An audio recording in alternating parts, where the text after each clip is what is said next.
Hi friends.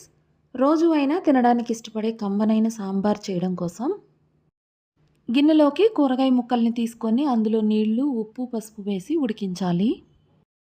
అల్లం, వెల్లుల్లి, కొబ్బరి ముక్కల్ని మిక్సీ జార్‌లోకి తీసుకొని మెత్తగా గ్రైండ్ చేసి కూరగాయ ముక్కల్లో వేసి ఉడికించి, సరిపడా కారం కూడా వేసి ఉడికించిన తర్వాత చింతపండు రసం ఇంకా కుక్కర్‌లో ఉడికించి మెత్తగా మెదిపిన కందిపప్పు వేసి బాగా కలపాలి.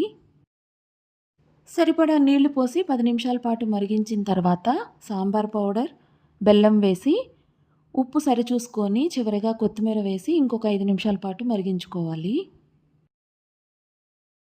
ఇంగు తాలింపు వేసి సాంబార్లో కలిపేస్తే గుమగుమలాడే కమ్మనైన సాంబార్ రెడీ అవుతుంది. వేడి వేడి అన్నంలో వేసుకొని తింటే ఆహా అనాల్సిందే. ఈ సాంబార్ రెసిపీ నచ్చితే లైక్ చేయండి ఫ్రెండ్స్. కొత్తగా చూస్తున్నవారు ప్లీజ్ సబ్స్క్రైబ్.